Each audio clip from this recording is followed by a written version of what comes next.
Agora vem cá. Primeira coisa, Jucenir, por que é que você foi preso? Eu fui preso por receptação de carga roubada. Numa atrapalhada policial, eu acabei sendo bode expiatório. Quer dizer, é uma situação que se hoje, qualquer coisa que se diga em querer se dizer inocente, perde-se no ar diante de tantas coisas que a gente vê aí, todo mundo se diz inocente, né? Não, e a gente sabe, quer dizer, eu pelo menos já fui fazer visita em penitenciária e não tem ninguém lá dentro que seja culpado. Culpado, né? Todo mundo... Hoje só no estado de São Paulo são 110 mil presos inocentes. Mas a verdade é que eu fui, na época, a minha esposa, ela estava grávida de 8 meses. Cadê a sua esposa? Está aqui da primeira filha aqui, meu filho do lado também. Olha só. Então, a minha esposa estava grávida de 8 meses e eu fui pedir ao irmão que me cedesse um carro que tivesse um conforto maior para mim fazer uma viagem de 4 horas com ela, para levar ela para o interior, para ela ficar do lado da mãe e das irmãs, para ter um atendimento mais adequado. Só que, na época, o meu irmão estava envolvido demais com esse problema de carga roubada. E ele marcou um encontro comigo justamente em frente a um depósito, onde ele mantinha as cargas. Ah, o seu irmão estava envolvido? Estava envolvido. Só que na hora que eu cheguei no local que ele marcou comigo, a polícia já estava acampanando. E quando eu cheguei, acharam que era ele que estava chegando. Só que no momento que fizeram, como diz, chegaram em mim para poder me enquadrar, como diz, na gíria, 2 rapazes estavam saindo de uma rua lateral, que eles achavam que esses rapazes estavam saindo do galpão também. E os rapazes também acharam que os policiais poderiam ser bandidos, porque nada identificavam eles como policiais. Não obedeceram a ordem de parada e os policiais, como eles meteram bala nos rapazes. E os rapazes eram o quê? Saíram da firma do lado, eram filhos do empresário da firma do lado. Aí, para não reverter uma tentativa de homicídio em cima da delegacia toda, eles tinham que armar um flagrante às pressas. Pediram que dessa localização... Os rapazes morreram? Não, mas ficaram bem feridos. Aí pediram que dessa localização do irmão. Como eu não tinha, então já que não tem tu, vai tu. Eles tinham que fazer um flagrante ali até mesmo para se salvar. Quer dizer, antes disso você não tinha nenhum envolvimento, nunca tinha sido... Não, eu trabalhei durante 18 anos no departamento comercial de 3 empresas grandes, sempre na área de material elétrico. E depois eu me estabeleci como comerciante na cidade de Osasco. Bom, agora depois, o seu irmão foi preso? Então, depois, 2 anos depois, ele foi preso, mas por outra coisa que não tem nada a ver com a... E você não foi solto? Não. Você cumpriu pena de quantos anos? Eu fui condenado a 8 anos e 3 meses por receptação e formação de quadrilha. E cumpriu quantos anos disso? Cumpri 4 anos, dos quais quase 3 na casa de detenção de São Paulo. Agora, ainda que mal lhe pergunte, por que o seu irmão, quando foi preso, quando viu que você, um homem inocente, estava sendo preso, não se declarou culpado, não, sei lá, sobretudo sendo um irmão? Que tipo de irmão é esse? Como é o nome dele? Caim? É quase por aí.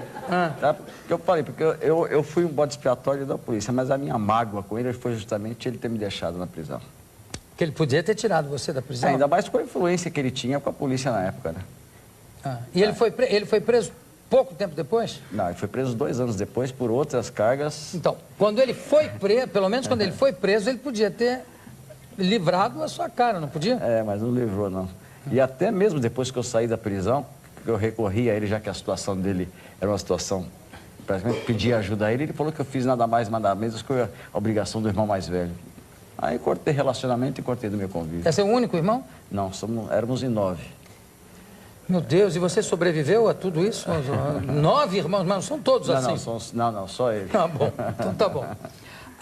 Como é que você... E você então não tinha nenhuma prática, inclusive, de convivência numa cadeia? Não, nenhuma. Você não tinha folha corrida branca, tudo... Eu não tinha convivência com a criminalidade nenhuma. Não, eu sei, mas digo, não foi nem preso por bebedeira em botequim, nada, né? Não. Como é que você criou a comunicação com esse pessoal? Foi traumático. Quer dizer, quando eu me vi cair dentro da prisão, principalmente dentro de uma cadeia cuja população, ela fora construída para 48 presos e tinha 350 presos. Uma cela que foi construída para abrigar 6 presos, chegamos a morar em quase 40 presos.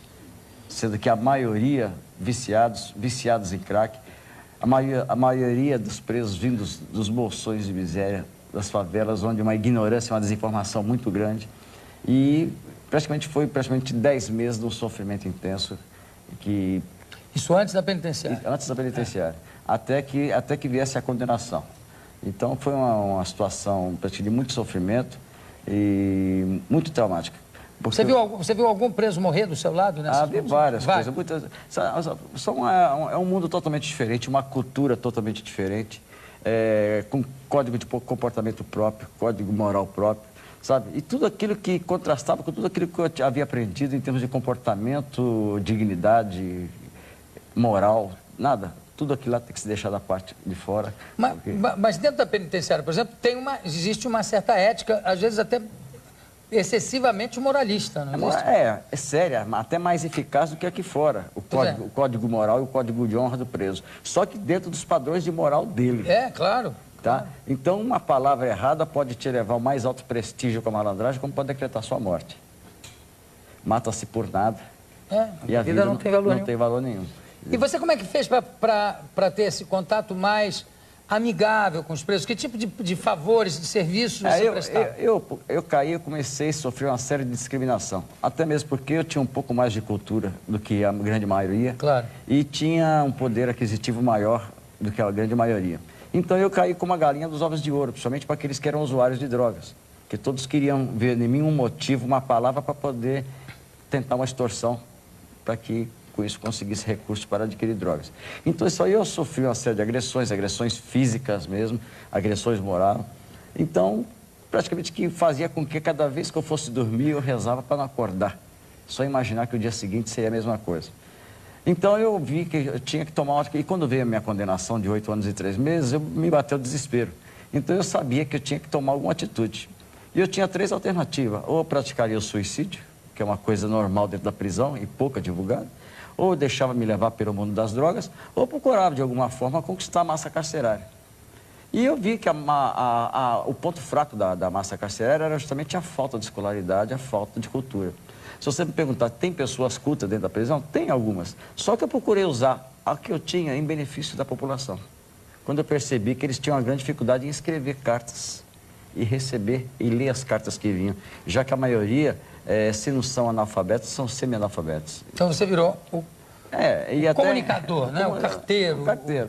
E comecei, na confiança, eles passarem os problemas mais pessoais para que eu escrevesse as cartas.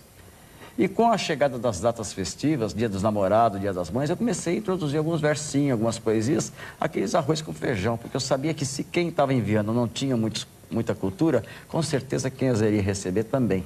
Então eu fazia aqueles versos simples. Isso começou a me trazer prestígio, por quê? Porque às vezes a namorada que brigava e tinha ido embora, com retorno em razão de um verso, eu virava herói. Olha só. Isso aí começou a me trazer prestígio e proteção. Isso já antes da casa de detenção? Antes da casa de detenção. Então, com a série de transferências de presos para a casa de detenção, quando eu fui transferido para a casa de detenção após uma rebelião muito traumática, muito ruim, eu já era conhecido da casa de detenção. Então, assim já que eu foi cheguei, bem recebido. Quando eu cheguei, já correu a notícia que o tiozinho que escrevia as cartas... Como era o nome? Tiozinho, né? Tiozinho? Tiozinho. O tiozinho que escrevia as cartas em Barueri tinha chegado. Tiozinho? Porque a maioria eram adolescentes, né? Porque a grande massa carcerária hoje vai dos 18 aos 25, 26, 27 anos. Isso aqui é também outro dado alarmante. Alarmante. Né? E um pouquinho de humanidade que eles podem ter, já que eu estou cansado de falar que... Eu falei, se você perguntar se tem alguém culto, alguém com poder assim, tem. Mas a grande maioria, a grande massa, vem realmente dos bolsões de miséria, vem, sabe, das periferias, que hoje estão esquecidas pelo poder público e a sociedade, são esquecidas lá dentro também. E vão se estragando lá dentro, Vai se estragando. Porque eu não vou acreditar que toda essa população carcerária seja formada por desalmados ou desumanos. Não. Eu acho que é uma coisa que vai se desenvolvendo... de repente considerar um outro ser humano como se fosse um trapo. Sabe, não é uma coisa que ele sempre pensou assim. Eu acho que é uma coisa que vai, o desencanto da miséria, provocado pela miséria. Agora, o Jocenir, quanto tempo você aguardou a decretação da pena? Você ficou 11 meses. Quase um ano. Quase um ano. 11 meses. E aí você, imediatamente depois, foi para a casa de detenção? Não, eu fui para a casa de detenção praticamente um mês depois que veio a minha condenação, em razão de uma rebelião. Porque a cadeia estava superlotada. Quer dizer, não havia condição mais de sobreviver lá dentro. e a introdução de drogas e álcool dentro da prisão estava fazendo com que existia atitudes animalescas, coisa que jamais eu imaginei que eu pudesse na minha vida assistir. E as pessoas se suicidam com frequência, né? Com frequência e matam o outro a troco de nada. Tudo em razão do alto consumo de álcool e alto consumo de drogas. E quando morre alguém que é assassinado e tal, ele é novamente julgado ou a coisa fica por isso mesmo? Não, que se morre alguém... Não se sabe quem foi? Não, tem sempre um laranja para segurar. E geralmente o laranja é sempre um usuário de droga com dívida na boca. Ou paga a droga, que geralmente ele não tem dinheiro para pagar na hora, então segura. Se não segura, você morre. Então ele é obrigado a segurar o homicídio de alguém ou ele morre. Geralmente é o usuário de droga endividado com o traficante. Aí ele pega mais tempo de cadeia, vai julgado. É o que mais acontece hoje no sistema. Jovens, adolescentes que vão tirar 3 anos, que é o mínimo do artigo 12, acabam arrumando 50, 60, 70 anos de cadeia dentro da própria cadeia, segurando o homicídio dos outros. É um ciclo de horrores. Você criou, ou você redigiu um estatuto do CDL, Comando Democrático da Liberdade, que era uma facção que se contrapunha ao PCC? Porque quando eu saí da detenção e fui transferido para a penitenciária de Avaré, quem comandava toda a cadeia era o CDL. E assim como ocorreu na detenção, quando eu cheguei em Avaré, muitos presos que passaram pela detenção já me conheciam e disseram para os líderes do CDL que eu era um homem de escrita, que eu tinha afinidade com a caneta.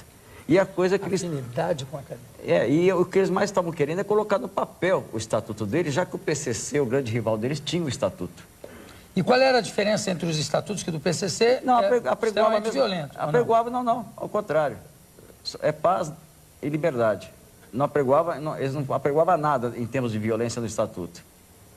No estatuto não, mas nas ações... Nas ações, geralmente, não diz nada com o estatuto. Mas a verdade é que se o PCC fosse o que comandasse a prisão, eu também o faria. Porque eu não participava e nem me filiava a nenhuma das facções, e nenhum dos movimentos, até mesmo porque eu não era considerado bandido. E, além do mais, eu, para prestar qualquer serviço à massa carcerária, eu nunca também procurei saber se eram corintianos, palmeirenses, católicos, evangélicos, PCC ou CDL. Para mim, eram todos calças beges, todos sofredores, e não era eu que ia julgar alguém pelas atitudes. Agora, você quando esteve na detenção, você ficou numa cela com quantos outros? Na detenção, as acomodações eram mais dignas. Cada um tinha a sua cama, eram celas para 10 ou celas para 5, às vezes as celas para 2. Mas a minha cela eram 10 e os 10 acomodados cada um individualmente. Porque tem uma coisa também de você ser dono da cela, né? Existe isso aí em alguns pavilhões. Mas como eu cheguei na casa de detenção, em razão do meu grau de instrução, eu já fui pego por um determinado serviço no expediente, junto à diretoria de administração, eu fui morar imediatamente numa cela que era do setor de trabalho. Então não tive que procurar cela, porque já tinha uma cela que pertencia ao meu setor de serviço. E a abordagem sexual, do assédio sexual, da violência sexual, é uma coisa indiscriminada? Não, hoje, pelo menos nos presídios onde eu pude passar, não existe mais isso. Até mesmo porque a pederastia era discriminada hoje de tudo com a forma pela malandragem, né? Até mesmo porque, há uns tempos atrás, não existia visita íntima. Então, hoje, praticamente, existe a visita íntima e, praticamente, o preso não tem uma companheira, aquele preso que não quer. Sim. Tá? Até mesmo porque existe uma frequência de mulheres muito grande no presídio. É verdade. Tá? Então, elas arrumam parceiro com facilidade e eles arrumam a parceira com facilidade. Então, hoje passou-se a discriminar qualquer tipo de pederastia e homossexualismo. Cada um tem o seu canto para conviver e não vive no meio da malandragem. Você hoje faz o que, Gilcênia? Eu vivo vendendo meus livros. Quer dizer, até se eu não fosse um ex-presidiário, até para mim colocar no mercado de trabalho hoje seria difícil com 50 anos de idade. Então, o ano passado, quando eu praticamente lancei o livro e saí nas manchetes de jornais, eu praticamente fechei as portas do mercado de trabalho para mim. Existe realmente uma discriminação. Então, de toda sorte, eu tentei me virar para poder trazer o sustento para a família. Você é compositor de uma música também com... Na casa de detenção, nessa rotina que eu fazia versos e cartas, eu escrevi alguns versos. E em cima desses versos criou-se o Diário de um Detento, gravado pelos Racionais MCs. Ele fez algumas adaptações e gravou, que fez o rap hoje, que tem mais sucesso em verdade. termos nacionais, né? Inclusive premiado o clipe dele pela MTV. Bom, eu conversei com o Jocenir Prado com esse livro interessantíssimo, que é o Diário de um Detento, o livro editado pela Labor Texto Editorial. Dá um telefone. Claro, por favor. Se alguém que quiser, hoje eu vivo de palestras e da vendagem desses exemplares no centro de São Paulo. As pessoas que gostariam de ter palestras